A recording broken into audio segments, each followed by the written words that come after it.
They called her defective, broken, less than Omega.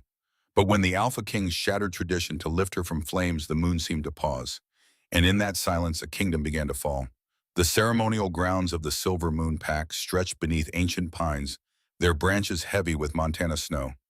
Bonfire light painted the clearing in shades of amber and gold, throwing dancing shadows across 150 wolves gathered in a circle as old as the mountains themselves. The air tasted of wood smoke, in winter sharp enough to sting the lungs. Tonight was selection night.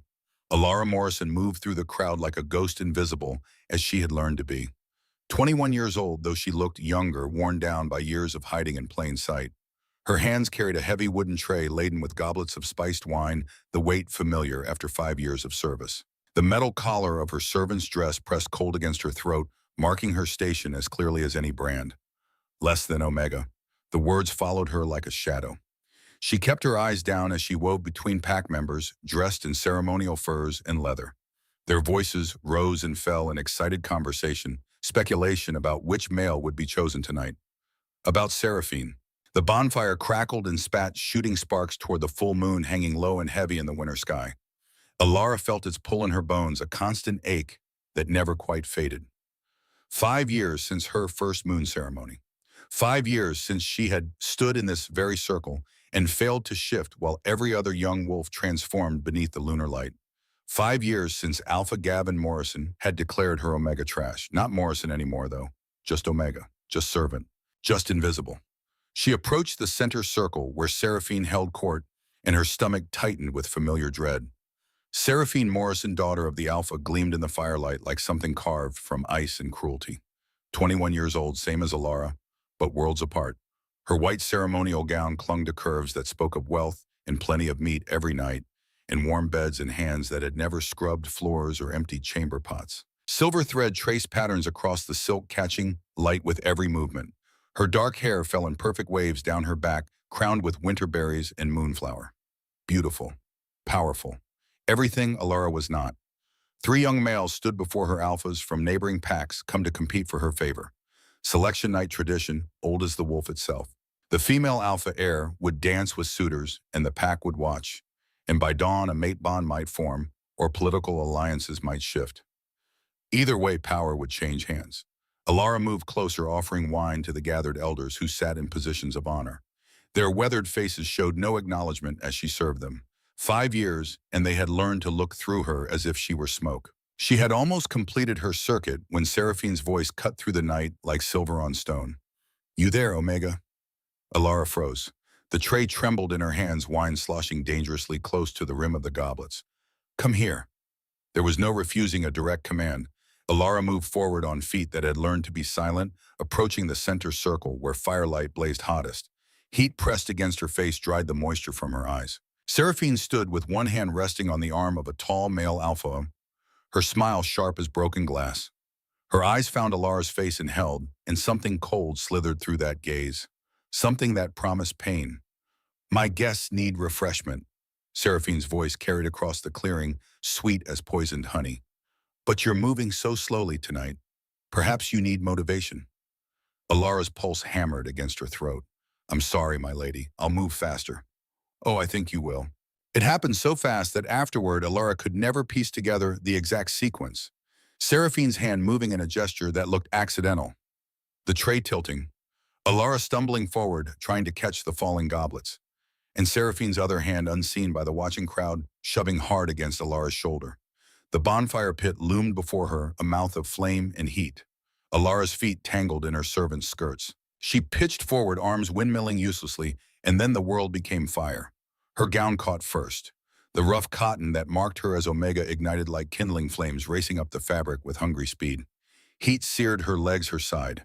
Pain exploded across her skin in waves so intense that her first scream died in her throat, came out as nothing but a choked gasp.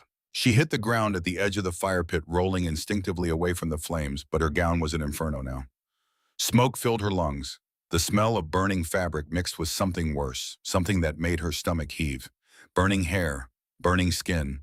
The pack watched in silence. No one moved to help. This was how it had been for 5 years. This was pack law when it came to broken Omegas. You did not interfere. You did not help.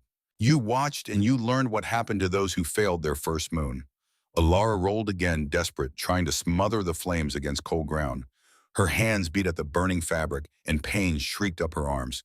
Tears streamed down her face, evaporating in the heat. She could hear Seraphine's laughter, high and bright, could hear others joining in. Clumsy Omega, defective girl, should have been more careful. The flames climbed higher. Then the world changed. A figure moved through the fire like something born from it. Massive, broad-shouldered, faster than anything human had a right to move. Strong hands caught her, lifted her as if she weighed nothing.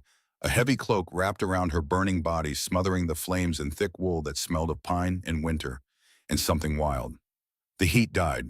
The pain remained, but dulled now, distant. Alara found herself cradled against a chest that felt like stone, wrapped in leather and fur. Her vision swam unfocused, but she could see the crowd parting, wolves stumbling over themselves to move aside. Could feel the arms that held her steady and sure, carrying her away from the bonfire's light. She looked up. The man who held her had a face carved from shadows and scars. A jagged line ran from his left temple down to his jaw, silver white against tan skin. His hair was dark as a raven's wing touching his shoulders. But it was his eyes that stole her breath. Molten silver.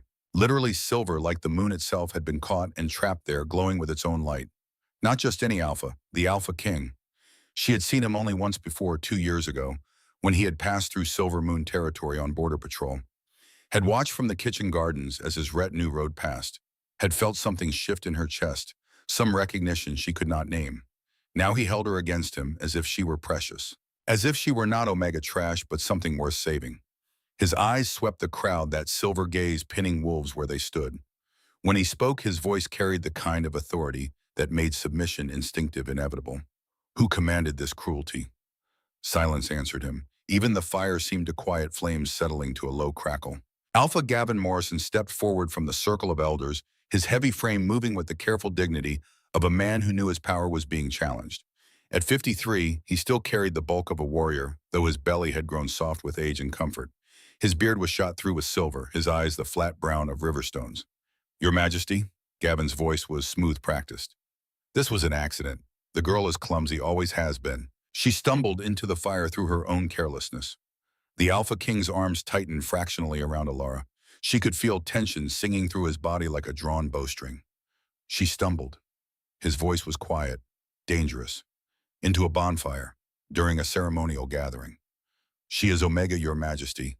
Defective. Her balance has never been sound. Her name. The command cracked through the air like a whip. Several younger wolves flinched. Gavin's jaw tightened, but he could not refuse a direct order from the Alpha King. She has no name. We call her Omega. She has a name. Each word fell like a stone. You will speak it. The silence stretched so long that Alara wondered if Gavin would dare refuse again. Then through gritted teeth he spoke. Alara Morrison. Morrison. The Alpha King's eyes narrowed. That bloodline. Something passed across Gavin's face too quickly to read. Fear, perhaps, or calculation. A failed Morrison, Seraphine called from beside the bonfire, her voice carrying false sweetness. She couldn't shift at her first moon. Something's wrong with her mind, her wolf. We've kept her out of mercy, given her work to do, so she might contribute something to the pack. The Alpha King looked down at Alara then, and she found herself trapped in that silver gaze. Up close, she could see that his eyes were not simply one color, but layered like clouds moving across a winter moon. Silver and gray, and something darker beneath, something that looked like pain. What is your name? He asked her, and his voice had gentled, gone soft as falling snow. Her throat was raw from smoke, but she managed to whisper, Alara Alpha King. Alara. He said it slowly, carefully, as if tasting each syllable. Can you stand? I don't know. He carried her to the stream that ran along the eastern edge of the ceremonial grounds. Ice crusted its edges, but the center still flowed black water, reflecting starlight. He knelt there, still holding her, and lowered the edge of her burned gown into the freezing current. The cold hit her scorched skin like a blessing and a curse. Alara gasped, fresh tears springing to her eyes, but the Alpha King's arms remained steady around her. The cold will help, he said quietly. Trust me. She did. She could not have said why, but she trusted him. As the water soaked into the ruined fabric, she felt it begin to cling to her body, and shame flooded through her. Shame at her thinness, at the way her bones showed through skin. Shame at the scars she knew were visible, now stark white lines crossing her back and arms, where the wet fabric pulled tight. 47 scars. She had counted them once, traced each one with careful fingers, and remembered the day Seraphine's silver-edged whip had put it there. The Alpha King went very still. His hand moved gentle as breathing touching the fabric stretched across her shoulder blade, following the path of a particularly deep scar, one that curved from shoulder to spine. Silver, his voice had gone flat, empty, the kind of empty that came before violence. Alara could not speak, could only nod. How many? I stopped counting. His jaw clenched so hard she could see the muscle jump beneath his skin. When he looked up at the gathered crowd, his eyes had changed. Still silver, but now they glowed with their own light, reflecting nothing, giving nothing back except a promise of retribution. Alpha Gavin had followed them to the stream along with several other high-ranking wolves. Seraphine stood among them, her perfect face showing concern that might have fooled anyone who had not seen her push Alara into the flames. She bears marks of silver torture. The Alpha King's words fell like hammer blows. Systematic, repeated, old scars and new. She hurts herself. Seraphine stepped forward, tears glistening in her eyes. We've tried to stop her, but she's disturbed. The failure to shift damaged something in her mind. She cuts herself with silver, seeking pain. It was a good lie, a believable lie. Alara had heard variations of it for years. The Alpha King looked at Seraphine for a long moment. Then his eyes flashed brighter, that silver light intensifying until it seemed to illuminate the darkness around them. Liar. The word hung in the air like an executioner's blade. Seraphine's face went white. Your Majesty, I would never. I can smell the lie on you. He rose to his full height, still holding Alara against his chest as if she weighed nothing. He stood at least 6.5 feet tall, his shoulders broad enough to block out the bonfire behind him. I can smell the cruelty. It clings to you like rot. He turned to address the full gathering, his voice carrying to every corner of the ceremonial grounds. I am Theron Ashford Alpha, King of the Northern Rockies, Master of 12 Allied Pacts, Keeper of the Old Laws. Each title fell like a stone into still water. I invoke Northern law. This woman bears signs of torture and abuse. She is under my protection until I have investigated these claims fully. Any who touch her will answer to me personally. The crowd shifted, uncertain. This was not how selection night was supposed to go. This was not pack politics as usual. Gavin stepped forward, his face carefully neutral. Your Majesty, with all respect, she is a member of my pack. Our laws govern her treatment. Your laws. Theron's voice dropped to something barely above a whisper, but it carried nonetheless, carried and cut. Your laws permit burning servants for entertainment. They permit silver torture of packmates. She is not packmate, she is Omega. Less than Omega. Defective. She is a Morrison. Theron looked down at Alara again, and something passed across his face that she could not name. Recognition, perhaps, or wonder. And if even half the old stories are true about that bloodline, she is worth more than your entire pack combined. He began walking toward the guest lodges at the edge of the grounds, carrying Alara, as if the matter was settled. His second, a tall man with copper-colored hair and sharp features, moved to flank him. Others fell in behind, forming a protective barrier between Alara and the gathered pack. Seraphine's voice rose shrill now, the pretense of concern falling away. She's nothing broken. She couldn't shift at 16, she won't ever shift. Theron stopped walking, did not turn around. When he spoke, his voice carried a finality that silenced even Seraphine's protests. In 7 days, I will know the truth of what happened here. Until then, Alara Morrison belongs to me. Any who dispute this claim may challenge me personally. No one moved. No one would dare. An Alpha King's challenge was a challenge to the death. Theron resumed walking, and Alara found herself carried away from the bonfire light, away from the pack that had made her invisible into darkness, that felt somehow safer than any light she had known. Behind them, the selection night celebration continued in muted tones, but the music had stopped. And everyone knew that something had changed, something fundamental and irrevocable. The moon hung heavy overhead, full and bright, and for the first time in 5 years, Alara felt something stir in the hollow place where her wolf should have been. Not a voice, not yet, but a whisper, a possibility, a promise that the broken girl being carried through the darkness might not be broken after all, just sleeping, waiting for this. The guest lodge sat at the northern edge of the ceremonial grounds, built from pine logs dark with age and weather. Theron Ashford carried Alara through the entrance as if she were made of spun glass, his movements careful despite the controlled fury radiating from his massive frame. Inside, firelight already flickered in the stone hearth. Someone had prepared the space before the ceremony, laying furs across the wide bed, setting wine and bread on the wooden table. The air smelled of cedar and smoke, warm after the bitter cold outside. Theron lowered Alara onto a chair near the fire, then stepped back as if proximity to her required conscious effort. His hands flexed at his sides, opening and closing in a rhythm that spoke of barely contained violence. Caspian. His voice cut through the silence. The copper-haired man who had followed them inside moved forward with the efficient grace of a seasoned warrior. Beta Alara realized. The Alpha King's second in command. His eyes were sharp and assessing as they swept over her burned gown, her visible injuries. Guard the door. No one enters without my permission. If Gavin or his daughter attempt entry, you have my authority to use whatever force necessary. Caspian's mouth curved in something that was not quite a smile. It would be my pleasure, my king. He stepped outside and the door closed with a solid thunk of wood against frame. Alara sat very still, unsure what was expected of her. In 5 years of servitude, she had learned to read the moods of those above her, to anticipate needs before they were spoken. But this man was a cipher. Power rolled off him in waves, making the air itself feel heavy, yet his hands had been gentle when he lifted her from the flames.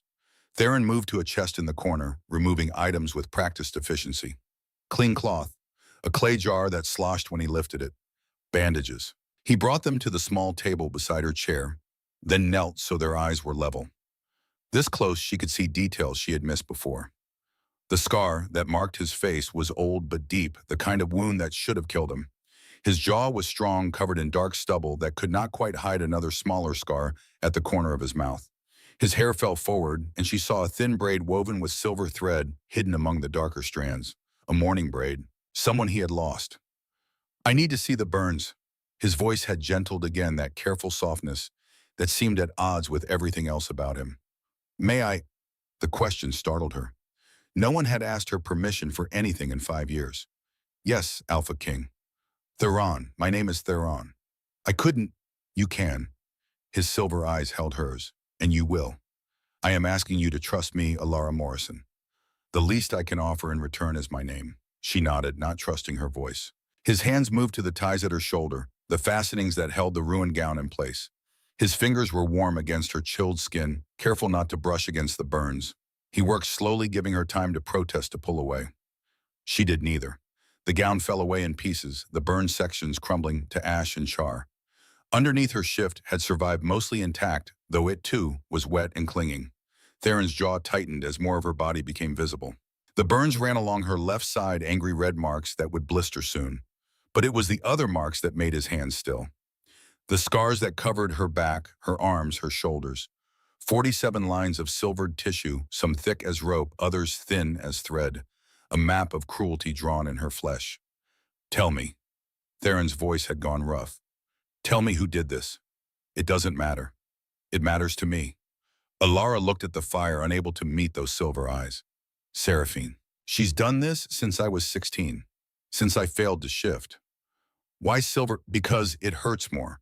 Because the scars never fully heal. Because she wanted me to remember that I'm broken every time I see my own skin.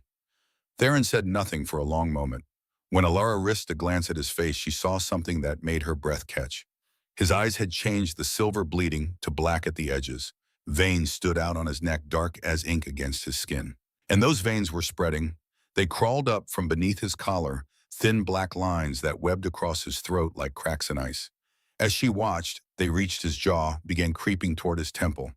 Theron's hands shot out, gripping the arm of her chair hard enough that the wood groaned. His breathing had gone harsh, ragged. What's wrong?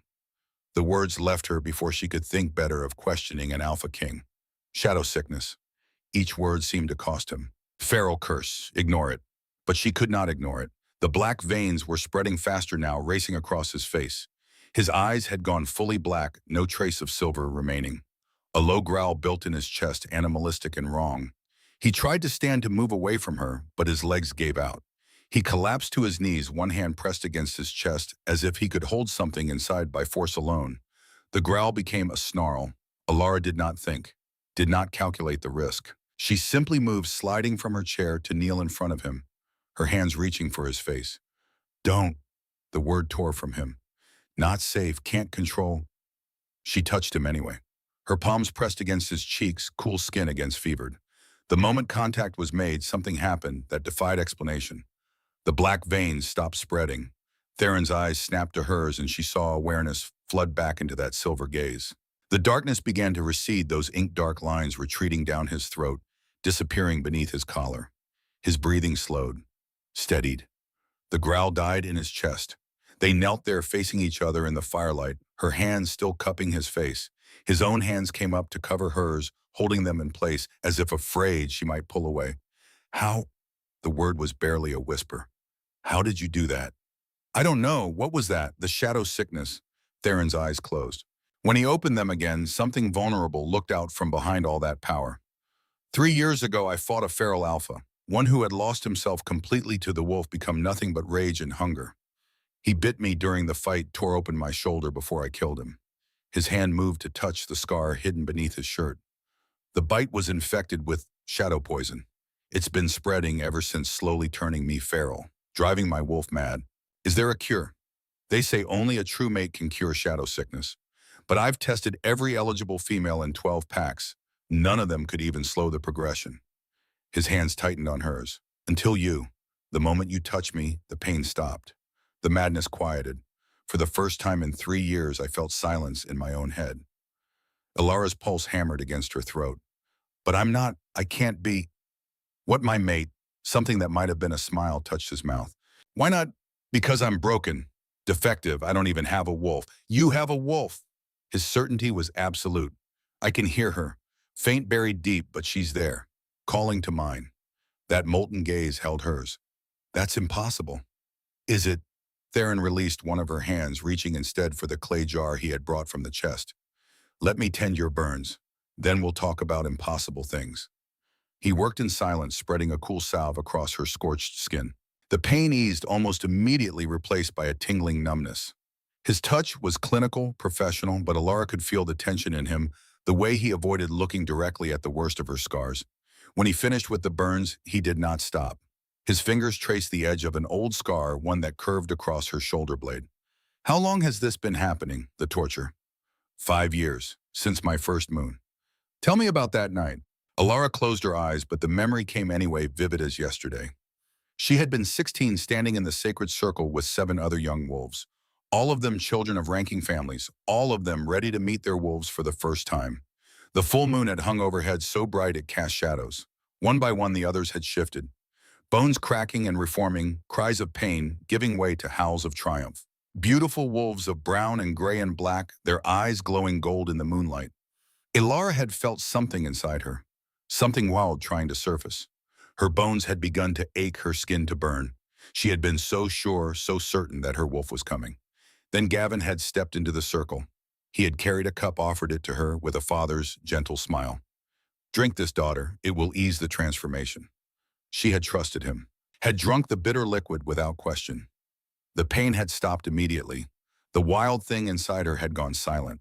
And no matter how long she stood beneath the moon, no matter how desperately she called, her wolf never came.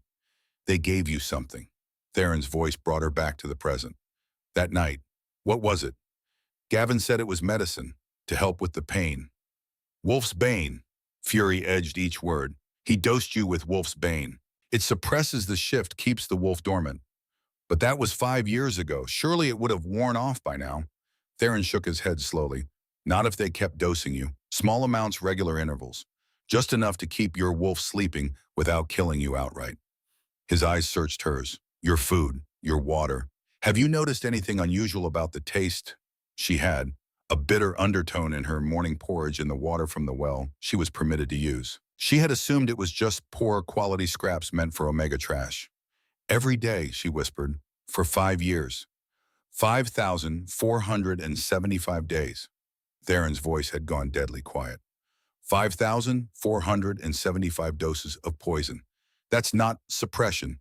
That's attempted murder, stretched over years. The room tilted. Ilara gripped the arms of her chair, trying to process what he was telling her. All this time, she had believed the fault was hers. That something inside her was fundamentally broken, wrong, lesser. But she had been poisoned. Systematically. Deliberately. Why? The word came out broken. Why would they do this? That, Theron said grimly, is what I intend to find out. He stood, moving to the door. When he opened it, Caspian straightened from his position against the frame. I need you to search the Omega's quarters. Look for Wolf's Bane. Vials powder any evidence of systematic poisoning. And Caspian, Theron's voice dropped. Be thorough. I want to know exactly how long this has been going on. And if I'm discovered, you won't be. Everyone's still at the ceremony. Theron glanced at the sky through the open door. You have maybe an hour before they start dispersing. Make it count. Caspian melted into the shadows, silent as smoke. Theron closed the door and returned to Alara. This time, instead of kneeling, he pulled a second chair close to hers, sitting so they faced each other across the small space. I need to tell you something about why I'm here in Silver Moon territory tonight. You said you were passing through, on your way to a healer in Wyoming. I am. He leaned forward, elbows on his knees, hands clasped. The shadow sickness is killing me, Alara. Slowly, but certainly. I have maybe 6 months before I lose myself completely to the feral madness. The council has given me an ultimatum. Find a cure, or they'll put me down before I become a danger to the packs. The casual way he spoke of his own execution made her chest ache. I've been searching for 3 years, testing every possible mate, consulting with healers and wise women, trying every treatment known to our kind. Nothing has worked. The darkness just keeps spreading. He reached for her hand and she let him take it. 2 years ago, I came through this territory on a routine border inspection. I saw you in the gardens behind the pack house. You were mending a fence, I think, or maybe tending to the herbs.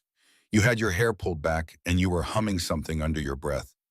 Alara's breath caught. She remembered that day, remembered the visiting alphas riding past their retinue, impressive and intimidating. She had kept her head down, focused on her work, certain that if she was invisible enough, they would not notice her.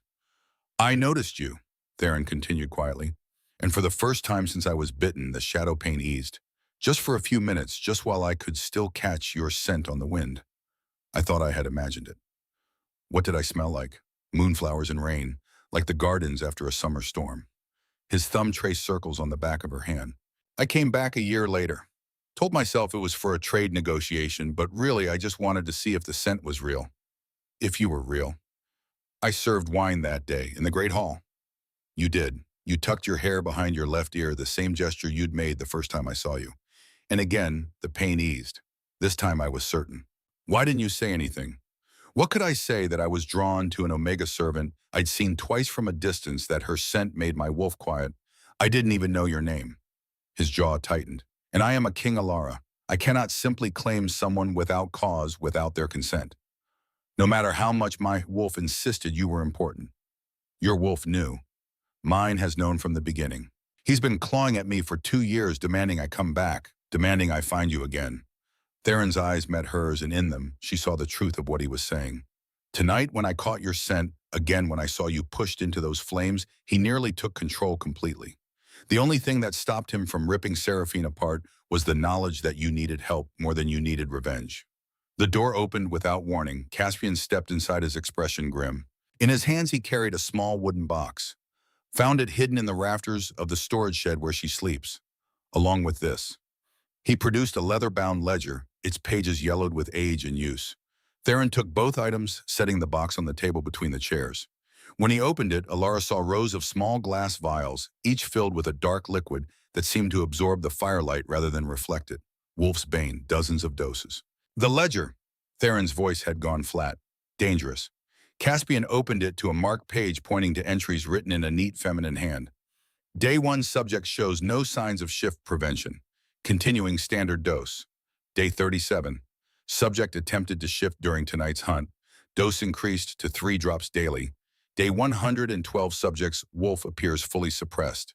Maintaining current dose to ensure permanent dormancy. Day 528. No wolf activity detected for over a year. Success. Continuing indefinitely to prevent any possibility of emergence. The entries continued page after page, documenting 5 years of systematic poisoning. Each entry was dated. Each was signed with a single initial. S. Seraphine. Alara's hands had begun to shake. She pressed them against her thighs, trying to still the tremors, but they only worsened. She documented it. The words felt strange in her mouth. She kept records of poisoning me. Not just poison, Caspian said quietly. He flipped to another section of the ledger. She documented the beatings too. Dates, locations, which implement she used. She's been keeping a trophy log. Theron took the ledger, his eyes scanning the pages with an expression that promised violence. When he spoke, his voice could have frozen fire. Caspian, tomorrow at dawn you will present this evidence to the pack elders. You will demand a formal inquiry into Seraphine Morrison's treatment of Alara, and you will make it very clear that I am taking a personal interest in the outcome. And if Gavin tries to interfere, then he will discover exactly why they call me Shadowfang. Theron closed the ledger with a snap. No one poisons their packmate for 5 years and walks away. Not while I draw breath. He looked at Alara, and some of the fury drained from his expression, replaced by something gentler. But tonight we focus on you, on healing, on helping you understand that you are not broken, Alara Morrison. You were sabotaged. There's a difference. Alara wanted to believe him, wanted to accept that the emptiness within the void her wolf had left was not proof of her failure, but evidence of someone else's cruelty. But 5 years of being told she was defective, Omega trash, less than nothing, had carved those words deep into her bones. I don't know how to be anything else, she whispered. I've been broken for so long. Theron stood, then held out his hand. After a moment's hesitation, she took it. He pulled her gently to her feet, keeping her hand clasped in his. Then we'll learn together. I don't know how to be a king dying of shadow sickness. You don't know how to be a woman whose wolf was stolen. We're both navigating impossible things. He led her to the bed, releasing her hand only long enough to pull back the heavy furs. Rest. Tomorrow will bring its own battles. Tonight you're safe. I promise you that. Alara climbed onto the bed, sinking into softness she had not felt in 5 years. The furs were warm, the mattress filled with something that gave beneath her weight instead of pressing back like the stone floor of her shed. Theron moved to the chair by the fire, clearly intending to keep watch through the night. Will you tell me about it? She asked quietly. The shadow sickness, what it feels like. He was silent for so long she thought he would not answer. Then slowly he began to speak. Imagine your wolf is screaming, not howling, not communicating, just screaming in endless rage and pain. Now imagine you can never make it stop, never quiet it, never find even a moment's peace from that sound. His hands gripped the arms of the chair. It gets worse when I'm angry, when I fight, when I feel any strong emotion. The darkness spreads and I lose time, come back to myself covered in blood, not always certain whose. You're afraid you'll hurt someone. I'm terrified I'll hurt you. The confession hung in the air between them. You won't, Alara said with certainty she did not fully understand. How can you know? Because when you touched me, the darkness stopped. Because your wolf quiets around me. Because... She trailed off, unsure how to articulate the bone-deep certainty. Because you're my mate, and mates don't hurt each other. Theron's eyes found hers across the firelight. You believe that even after everything Gavin and Seraphine have done, they're not my mates, they're my tormentors. She pulled the furs, higher, sudden exhaustion crashing over her. There's a difference. As sleep pulled her under, she heard Theron's voice soft as a prayer. Yes, Alara Morrison, there is. And in the space her wolf once occupied, something stirred, still dormant, but aware now, listening, waiting, for the right moment to rise. Dawn came cold and sharp to the silver moon territory, painting the sky in shades of steel and rose.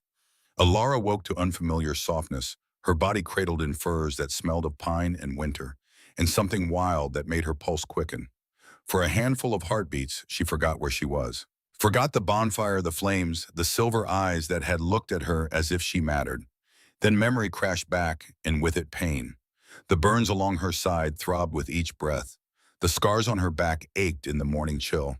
But underneath those familiar pains lay something new, something she could not quite name. A restlessness, an awareness of space inside her that had been empty for so long she had learned to ignore it. Movement near the fire drew her attention. Theron Ashford sat in the chair where she had last seen him, his massive frame somehow folded into stillness. But he was not asleep. His silver eyes tracked her alert despite the shadows beneath him that spoke of a sleepless night. How do you feel? His voice was rough with disuse, the words scraping out like gravel. Alara pushed herself upright, wincing as the motion pulled at tender skin. Like I was pushed into a fire. Something that might have been amusement flickered across his scarred face.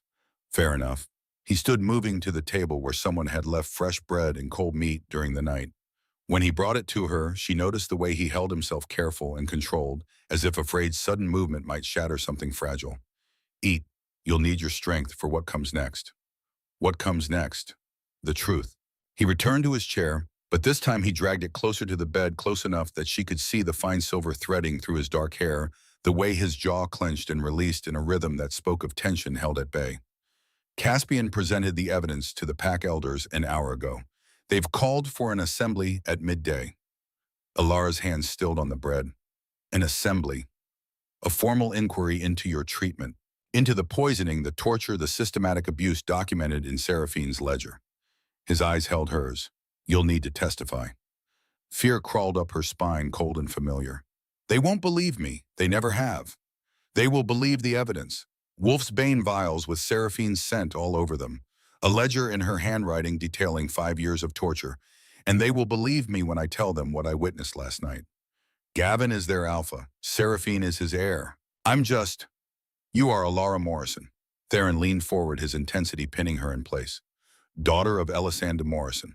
And if the old stories have even a grain of truth, that name means something.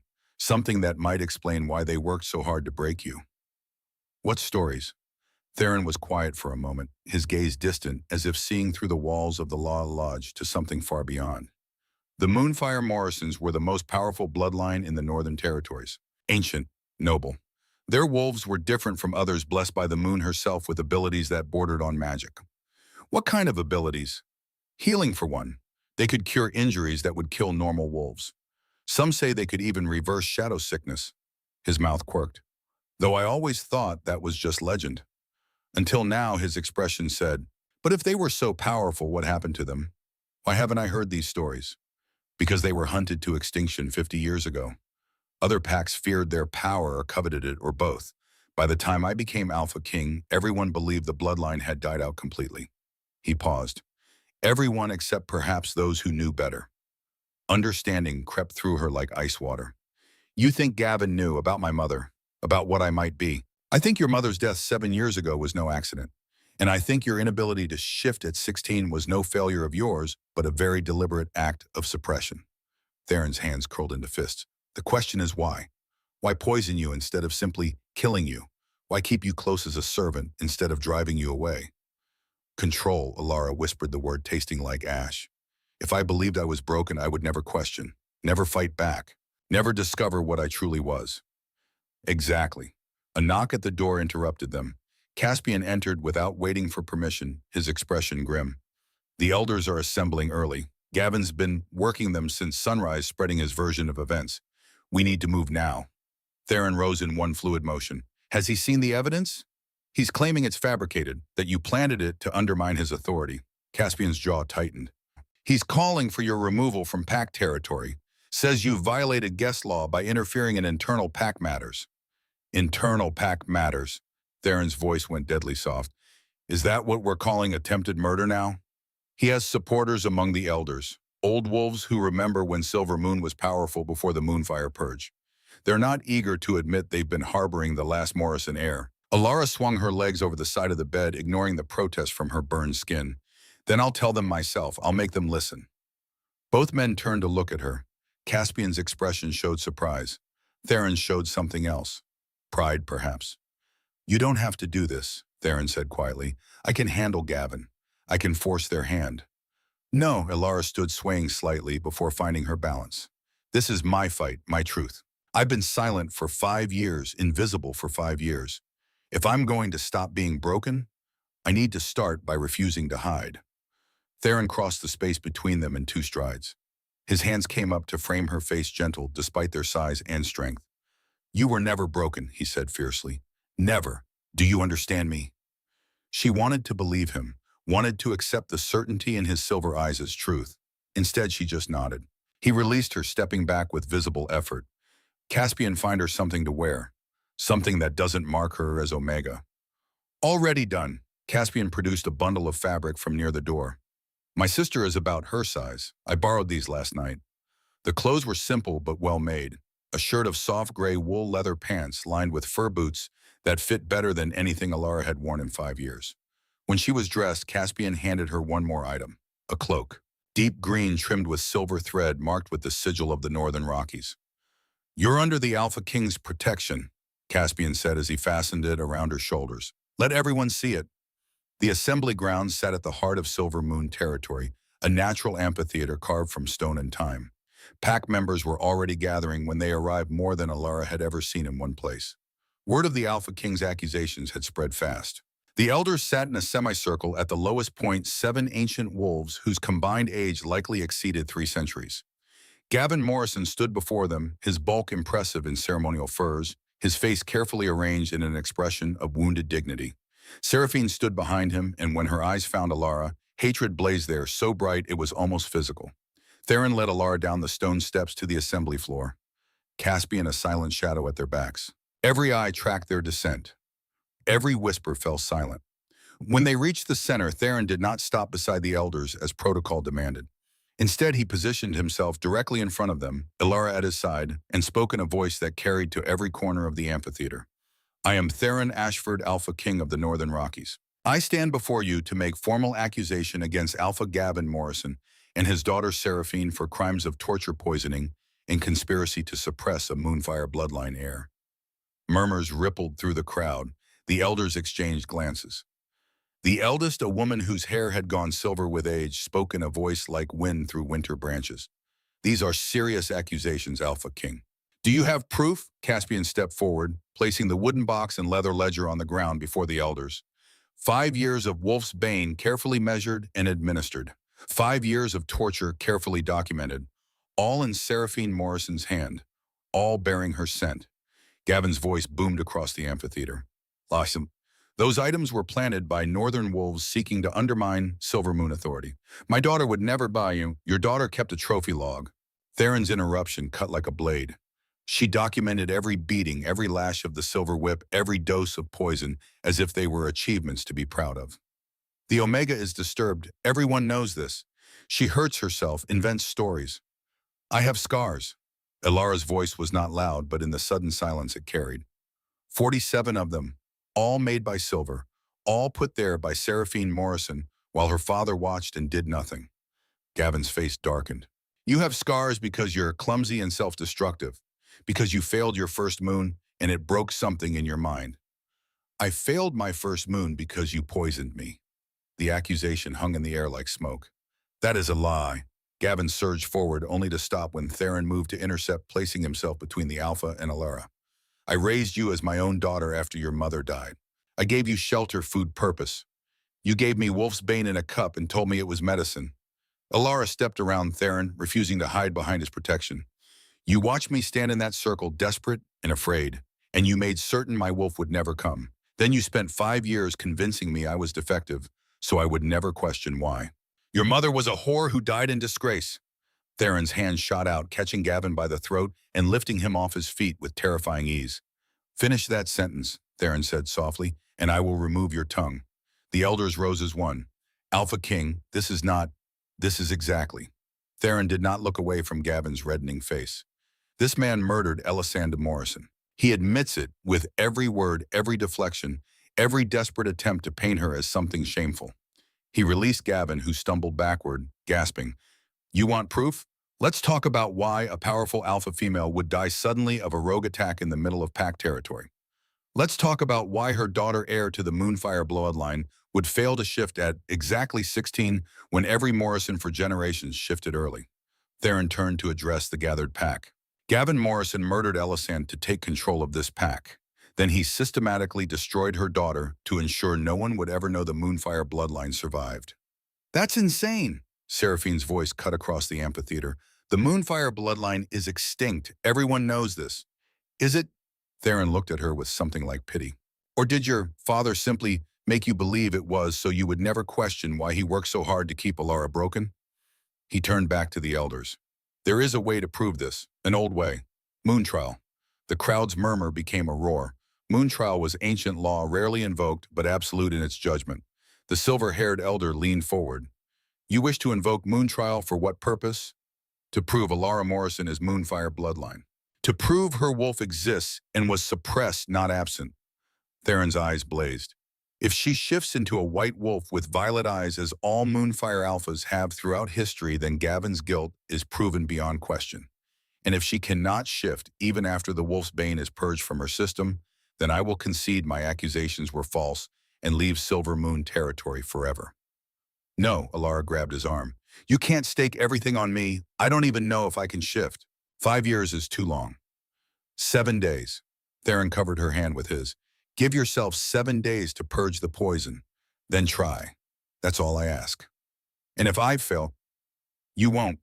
His certainty should have been comforting. Instead, it terrified her. The elders conferred in whispers. Finally, the silver-haired woman spoke. The moon trial is accepted. Alara Morrison will have 7 days to purge Wolf's Bane from her system. On the 8th day at moonrise, she will attempt to shift before the assembled pack. Success proves the Moonfire bloodline lives. Failure absolves Gavin Morrison of all accusations. No, Gavin's protest was immediate. This is manipulation. She can't possibly... Are you afraid? Theron's question silenced him. Afraid she'll prove you've been lying for 7 years. Afraid the pack will see exactly what you've done. Gavin's jaw worked, but no words came. The trial is set. The elder's voice held finality. 7 days from now, Alara Morrison will shift or fail. Until then, she remains under AlphaKing protection. Any who interfere will answer to both Northern Law and the Council of Elders. The assembly dissolved into chaos, wolves arguing and speculating, but Alara heard none of it. She could only stare at Theron at the absolute faith in his silver eyes. Why, she whispered. Why risk everything on me? His answer was simple, devastating in its honesty. Because the moment you touched me, my wolf went silent for the first time in 3 years. Because you smell like moonflowers and rain, and that scent is the only thing that makes the shadow sickness bearable. He cupped her face's thumb, brushing across her cheekbone. Because you're my mate, Alara Morrison, and I would stake my kingdom on you without hesitation. Behind them, Seraphine's voice rose shrill and desperate. She'll fail, just like she failed 5 years ago. And when she does, when everyone sees she's nothing but broken Omega trash, The rest of her words died as Caspian stepped between her and Alara, his hand resting casually on the hilt of his blade. You'll what? His voice was mild, but his eyes promised violence. Please continue. I'm fascinated to hear what you think you'll do to the Alpha King's mate. Seraphine's face went white. The word mate rippled through the crowd like wind through grass. Gavin's expression shifted from anger to calculation. A mate bond, you haven't completed the marking ritual. You haven't even... The bond exists whether marked or not. Theron's voice carried absolute authority. My wolf knows his mate. And in 7 days, when Alara shifts, the whole pack will see exactly what they've been blind to for 5 years. He turned to keeping Alara close to his side and began walking toward the edge of the amphitheater. Wait, the silver-haired elder's voice stopped them. Child, come here. Alara approached slowly, uncertain. Up close, the elder's eyes were pale blue, almost colorless, but sharp with intelligence that had nothing to do with sight. Let me see your hands. Alara extended them, confused. The elder took them in her own gnarled fingers, turning them over, tracing the lines of her palms with surprising gentleness. Morrigan, Gavin's voice held warning. What are you doing? What I should have done 7 years ago. The old woman's grip tightened on Alara's hands. Looking. She closed her eyes, and for a long moment, nothing happened. Then her expression changed. Wonder replaced wariness, and when she opened her eyes again, tears tracked down her weathered cheeks. Elisande, she whispered. Oh, Elisande, your daughter lives. You knew my mother. I delivered you. Morgan's voice shook. 21 years ago in the olden way under the full moon, your mother made me swear an oath that night. She said, if anything happens to me, protect my daughter. Keep her safe until her wolf wakes. Then why didn't you? The question tore from Alara. Why did you let them hurt me for 5 years? Because I thought you were broken too. Shame colored the elder's words. When you didn't shift at 16, I believed Gavin's explanation. That the Morrison bloodline had simply run dry, that you were the last weak ember of a dying fire. Her grip tightened. I was wrong, and I am sorry. She released Alara's hands and turned to address the assembly. I invoke elders' right to testimony. I knew Elisande Morrison. I knew her strength, her power, her gift. She looked at Gavin with eyes gone cold. And I knew she did not die in any rogue attack. She was poisoned with silver dust, suffered for 3 days, while this pack did nothing and died cursing the coward who murdered her. Gavin's face went purple. You senile old... She told me who killed her. Morgan's voice cut through his protest. With her last breath, she named you Gavin Morrison. You and your ambition. She made me swear to protect Alara until the truth could be told. Lies, the ravings of a dying woman. She also told me this. Morgan reached into her robes, producing a small bundle wrapped in oilcloth. She said her daughter's wolf would sleep until true mate called. that when Alara finally shifted, she would rise as white fire just like every Moonfire Alpha before her. She handed the bundle to Alara. Inside was a lock of silver-white hair so pale it seemed to glow in the morning light. "Your mother's wolf," Morgan said softly. "She wanted you to have proof. Wanted you to know what you came from, what you were meant to be." Alara's fingers trembled as they touched the hair. It was soft, impossibly soft, and holding it made something deep inside her ache. "7 days," Morgan said louder, now addressing the full assembly. "In 7 days we will see if Elisand's prophecy holds true, if her daughter's wolf rises to reclaim what was stolen." She looked at Gavin with contempt that aged 1,000 years. "And if it does, traitor, you will learn that Moonfire Alphas do not forgive the murder of their blood." The assembly ended in chaos, but Alara barely noticed. She stood frozen, clutching the lock of her mother's wolf fur, feeling the weight of 7 years of lies and manipulation and deliberate cruelty settling onto her shoulders. Theron's arm came around her waist, steady and warm. "Come, we have 7 days to wake your wolf. Let's not waste time." As they climbed the stone steps away from the amphitheater, Alara glanced back once. Gavin stood amid the dispersing crowd, his face a mask of barely controlled rage. Seraphine beside him, her beauty twisted by hatred so pure it was almost beautiful in its intensity. They would not give up, would not accept defeat. In 7 days, Alara would either prove she was Moonfire bloodline, or she would prove Gavin right, that she was broken, defective, nothing. She touched the lock of silver-white hair, felt the whisper of something old and powerful running through it. Somewhere deep inside, in the hollow place where her wolf should have been, she felt the faintest stirring. Not a voice yet, but a presence, waking, slowly, after 5 long years of silence. The question was whether 7 days would be enough to fully wake what had been sleeping, or whether the poison had done its work too well, and some things once broken could never truly heal. The next 7 days passed in a blur of agony and wonder. Theron moved Alara to a cabin deep in the northern woods, away from Silvermoon territory, away from Gavin's watching eyes and Seraphine's poisonous presence. The structure sat nestled between ancient pines built from stone and timber that had weathered centuries. A stream ran behind it, clear and cold, fed by mountain springs. "This is sacred ground," Theron explained as he carried her across the threshold. "Moonfire land. Your mother's people built this place 300 years ago. If your wolf is going to wake anywhere, it will be here." The cabin's interior was simple but well kept. Someone had laid fresh furs on the bed, stocked the pantry with meat and grain, filled the water barrels. Caspian's work, Alara realized. The beta had become a silent guardian, appearing and disappearing, like smoke, always anticipating needs before they were spoken. "What happens now?" Alara asked, as Theron built up the fire. "Now we purge the wolf's bane from your system." He straightened, his expression grave. "I won't lie to you, Alara, this is going to hurt. The poison has been in you for 5 years. Your body has adapted to it, learned to function with it. Removing it will be like tearing out part of yourself." "Onima, how long will it take?" 3 days to purge the worst of it. Another 2 for your body to remember what it feels like to be whole. Then 2 more for your wolf to wake fully." He moved closer, his silver eyes searching hers. "Can you endure 3 days of pain?" She thought of 5 years of silver whips and degradation, of believing she was broken when she had been sabotaged, of the hollow places inside her that whispered maybe. Maybe there was something worth saving. Yes. The first day was bearable. Theron prepared a tea from herbs he gathered in the woods, bitter root and moonflower yarrow, and something else that made her tongue numb. She drank it in the morning, and by afternoon her stomach had begun to cramp. "The poison is fighting back," Theron explained as she doubled over, clutching her middle. "It doesn't want to leave." He held her through the worst of it, his large hands rubbing circles on her back, his presence a steady anchor as her body tried to reject everything she had consumed for 5 years. When she finally stopped retching, he carried her to the bed and laid cool cloths on her forehead. "Sleep now. Tomorrow will be worse." He was right. The second day brought fever. Heat rolled through her in waves, turning her skin slick with sweat, making her bones ache as if they were trying to break free of her flesh. She thrashed in the bed, tangling in the furs, crying out for water that could never seem to quench her thirst. Theron never left her side. He changed the cloths when they grew warm, held water to her lips in careful sips. When she became so hot that even the furs were unbearable, he stripped them away and bathed her burning skin with the stream water until the fever broke enough for her to sleep. In her dreams, she saw a white wolf running through forests of silver birch. The wolf's eyes glowed violet, and when it threw back its head to howl, the sound was not fear or rage, but pure, unrestrained joy.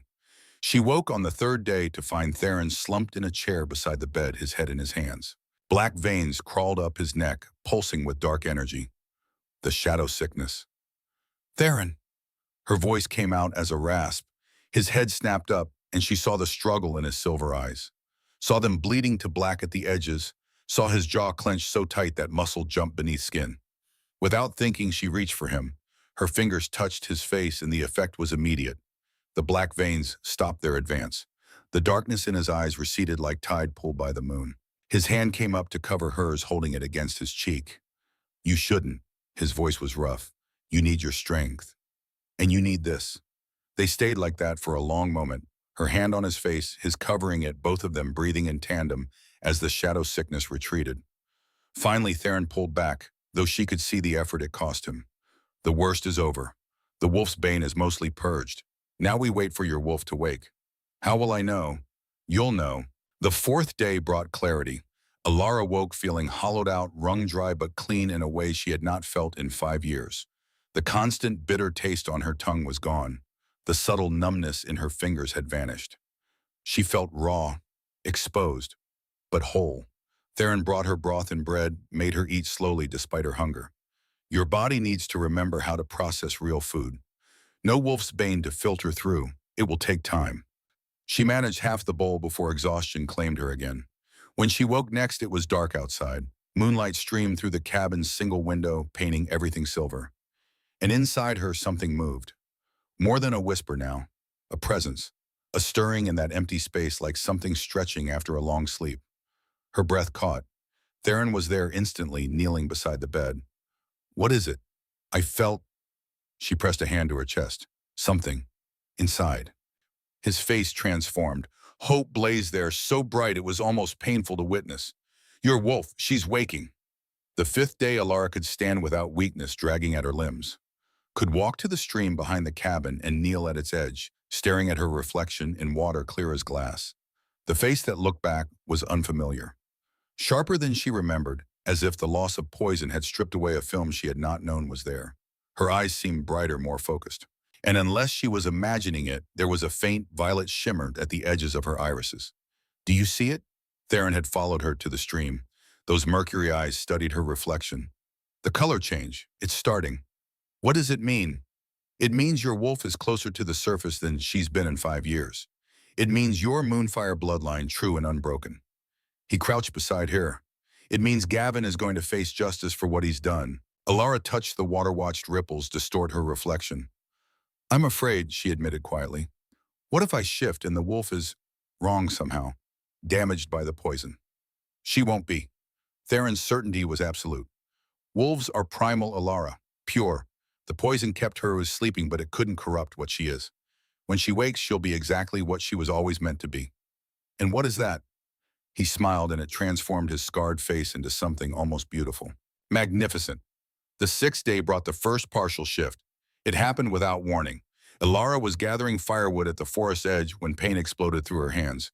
She dropped the bundle, staring in shock as her fingers elongated as claws pushed through the tips, sharp and curved and gleaming white.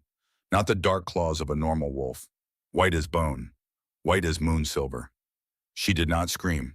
Instead, she watched in fascination as fur rippled across the back of her hands, soft as snow, before receding just as quickly. When the shift reversed, her hands were human again, but the memory of those white claws, that pristine fur, burned in her mind. Theron found her sitting in the dirt, staring at her palms. It happened. The words tumbled out. I shifted. Just my hands, just for a moment, but it happened. He knelt before her, taking her hands in his and examining them with careful attention. No pain. Some, but not like I expected. It felt... She struggled for words. Right. Natural. Because it is natural. This is who you are, Alara, who you've always been. He pressed a kiss to each palm. One more day. Tomorrow night, the full moon. Can you feel her? She could. The stirring inside had become almost constant now, a presence that brushed against her awareness like a second heartbeat. Yes. Then tomorrow we return to Silver Moon. Tomorrow you show them what they tried so hard to destroy. The seventh day dawned clear and cold. Theron and Alara made the journey back to Silver Moon territory in silence. Caspian met them at the border, his expression grim. They've been preparing. Gavin has half the pack convinced this is all an elaborate trick. Seraphine has been spreading rumors that you'll use northern magic to fake the shift. Let them think what they want, Theron said. The truth will speak for itself. The sacred grove was already packed when they arrived, every member of the Silver Moon Pack along with visiting wolves from 3 neighboring territories. Word had spread, everyone wanted to witness the moon trial. Gavin stood at the center with the elders, his expression carefully neutral. But Alara could see the tension in his shoulders, the way his eyes tracked her movements with barely concealed hatred. Seraphine was more obvious in her contempt. She stood with a cluster of younger wolves, her beauty marred by the sneer that twisted her perfect features. The silver-haired elder Morrigan stepped forward as the crowd quieted. Alara Morrison, 7 days have passed. The wolf's bane has been purged from your system. Now before the moon and the pack, you will shift or fail. Step into the sacred circle. Alara moved forward on legs that felt steadier than they had any right to. The circle was marked with river stones, ancient and smooth, placed by hands long dead. At its center, moonlight pooled like liquid silver. She stepped inside. Theron remained at the edge, but she could feel his presence like a hand at her back. His belief in her absolute and unshakable. The moon rose over the trees, full and heavy, and so bright it cast shadows. Alara tilted her face to its light and closed her eyes. Inside her, the presence that had been stirring for 7 days surged forward. And finally, she heard a voice. "Wake up," it said. "We have been sleeping long enough." The shift took her like a wave, powerful and inevitable. Pain ripped through her body, but underneath it was something else. Recognition. Rightness. Coming home. Her bones cracked and reformed. Her spine curved and extended. Her skin rippled as fur burst forth soft and thick and pure as winter snow. She fell to all fours, but they were not human hands that struck the earth. They were paws large and powerful, tipped with claws like curved moonlight. The world reformed around her, colors she had never seen burst into existence. Scents layered the air in complex patterns. Sound became almost painful in its clarity. And inside her, the void had filled. Her wolf had woken. "There you are," the voice said, and it was not separate from her, but part of her whole and complete and utterly perfectly herself. "I've been waiting so long." Alara raised her head and looked at the gathered pack. Gasps rippled through the crowd. Some wolves fell to their knees. Others simply stared, mouths open in shock. Because standing in the center of the sacred circle was a wolf larger than any they had seen. A wolf with fur the color of fresh snow, unmarked and pristine. A wolf whose eyes blazed violet silver, glowing with their own inner light. A moonfire wolf, exactly as the legends described. Morgan's voice broke the silence thick with tears. The prophecy was true. Elisand's daughter rises. Alara padded forward and the crowd parted before her. She moved with grace that was both new and ancient, her wolf knowing instinctively how to carry this body, how to move with power and precision. She stopped before Gavin. The Alpha who had murdered her mother, who had poisoned her for 5 years, who had tried so desperately to break what he could not control. He stared at her with eyes gone wide with fear. She could kill him. It would be easy. One lunged teeth at his throat and justice would be served. But that was not the Moonfire way. Instead, she turned to where Theron stood at the circle's edge. His wolf was there and his eyes silver and wild, calling to hers. She padded to him and shifted. The change back to human was easier, faster. One moment she was wolf, the next she knelt naked in the grass before him, steam rising from her skin in the cold air. Theron removed his cloak and wrapped it around her shoulders, then lifted her to her feet. "Well?" His voice was rough with emotion. "How does it feel?" "Like I've been half alive for 5 years." She touched his face. "And now I'm whole." He pulled her against him, and she felt the mate bond snap into place with almost physical force. Gold and violet light exploded from where they touched, washing across the grove in waves. When it faded, the Theron's shadow sickness was gone. The black veins had vanished completely. His eyes were clear silver, unmarred by darkness, and the expression on his face was wonder pure and unfiltered. "You healed me." He touched his chest where the shadow poison had scarred him, completely. "Moonfire gift," Morrigan's voice carried across the stunned silence. "They can heal what others cannot, even shadow sickness." Alara turned to face the assembled pack. "Gavin Morrison, you murdered my mother, Elisand Morrison. You poisoned me for 5 years. You tried to destroy the last of the Moonfire bloodline." Her voice rang clear and strong. "I could kill you for this. By ancient law, I have that right." Gavin's face had gone gray. "Please. I only blam, but I am not my mother's murderer." Alara's eyes blazed violet. "I am her daughter, and I choose a different justice." She raised her hand and violet light gathered in her palm. You wanted me broken, wanted me to believe I was defective lesser omega trash.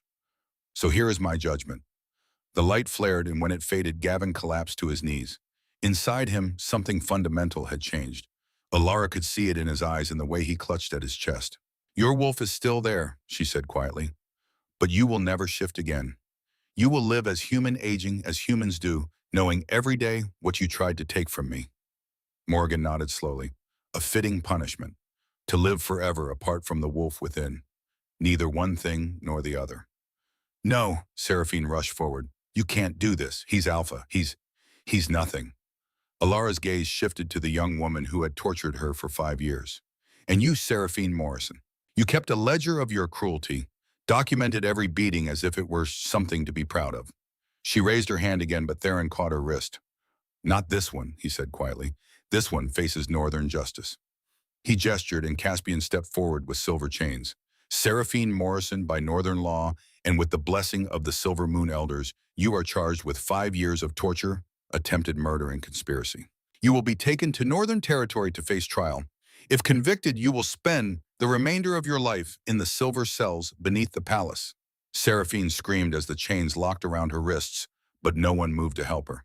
The pack had seen the evidence, had watched Alara shift into the wolf Seraphine claimed did not exist. They knew the truth now. Morgan stepped forward, her ancient voice carrying authority. As eldest of Silver Moon Pack, I declare Gavin Morrison stripped of Alpha title. His crimes are proven, his punishment just. She turned to Alara. The question now is, who will lead? Alara felt the weight of every eye upon her. I am Moonfire bloodline, but I am also Alpha King's mate. My place is in the north at Theron's side. She looked at the gathered wolves. Choose your own Alpha. Choose wisely. And remember what happens when power corrupts and cruelty goes unchecked. She turned to Theron. And take me home. He lifted her into his arms, and together they walked from the sacred grove, leaving Silver Moon Pack to rebuild what Gavin had broken. Behind them, Seraphine's screams faded into the night. 2 weeks later, in the great hall of the Northern Palace, under a full moon that blazed like silver fire, Theron Ashford and Alara Morrison completed their mating bond before 12 allied packs. When Theron knelt before her, placing the moonstone crown on her white gold hair, his silver eyes blazed with pride. His voice carried to every corner of the hall. The Moonfire Queen of the North, my mate, my equal, my salvation. Alara looked out at the 1,000 wolves gathered to witness, and for a moment she saw herself as they must see her. Not broken, not defective, not Omega trash, but a queen crowned and powerful, standing beside a king she had healed and a wolf she had finally freed. Where silence had reigned for 5 years, she felt only fullness now, only strength, only home. Later in their private chambers, Theron pulled her close and pressed his forehead to hers. Do you know what the shadow sickness cost me beyond the pain? What hope? For 3 years I believed I would die feral and alone, that I would become the monster the curse promised. His hands framed her face. Then you touched me in silence. You shifted in healing. You are the answer to a question I didn't know how to ask. And you, Alara whispered, saw me when everyone else made me invisible. You believed in my wolf when I had given up on her. You gave me back myself. When he kissed her, violet and silver light blazed between them, visible even through the stone walls. Outside, wolves howled their approval. Inside, 2 souls that had been broken and dying found wholeness in each other. The girl who had scrubbed floors in a servant's dress stood in a queen's chamber, wrapped in furs and love and power reclaimed. And the king who had been dying of shadow sickness breathed easily for the first time in 3 years, healed by moonfire magic and a mate who smelled of rain. They said she was broken. Defective? Less than Omega. They were wrong. She was Moonfire. She was queen. She was home. And she was finally perfectly, magnificently whole.